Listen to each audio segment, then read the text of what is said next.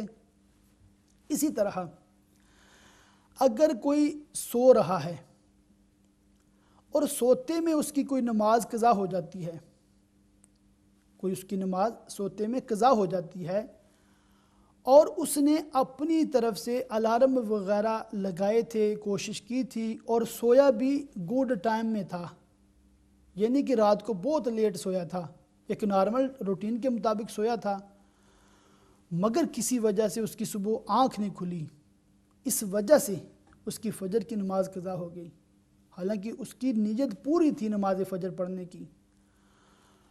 تو اس وجہ سے سونے کی وجہ سے اس کی نماز قضا ہو جاتی ہے۔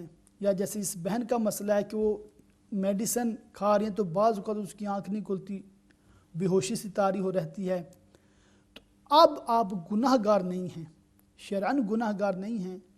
ہاں جیسے انہوں نے کہا کہ 12 سے پہلے پڑھ لیں، تو اس میں 12 یا 11 کی تخصیص نہیں ہے، حکم یہ ہے اب آپ سن رائز کی جب 20 منٹ گزر جائیں وہاں سے لے کر کبھی بھی پوری زندگی میں آپ اس نماز فجر کی قضا کر سکتی ہیں۔ اب حکم یہ ہے کہ جلدی سے جلدی کیا جائے، تو اس لیے کہا جاتا ہے کہ دحوہ کبریٰ جو آج کل کے حساب سے کم و بیش 12 بجے جو ہے وہ اس کا زوال کا ٹائم شروع ہوتا ہے، تو اس ٹائم سے پہلے اگر آپ کی آنکھ کھل جاتی ہے، آپ اٹھ جاتی ہیں تو آپ نماز فجر ادا کریں گی، تو اس کا حکم یہ ہے کہ اگر آج کی فجر کی نماز آپ قضا ادا کر رہی ہیں تو اب آپ سنتیں بھی شامل کریں گی، 2 سنتیں بھی پڑھیں گی اور 2 فرض بھی پڑھیں گی۔ ہاں اگر زوال کا ٹائم شروع ہو گیا تو اس میں تو نماز نہیں پڑھی جا سکتی، ظہر کا ٹائم بعد میں شروع ہوگا، تو جب ظہر کا ٹائم شروع ہوگا اور آج یا پھر آئندہ کبھی بھی آپ قضا کریں گی فجر کی نماز تو پھر اس میں سنتیں نہیں پڑھیں گی، اس میں صرف 2 فرض قضا پڑھیں گی۔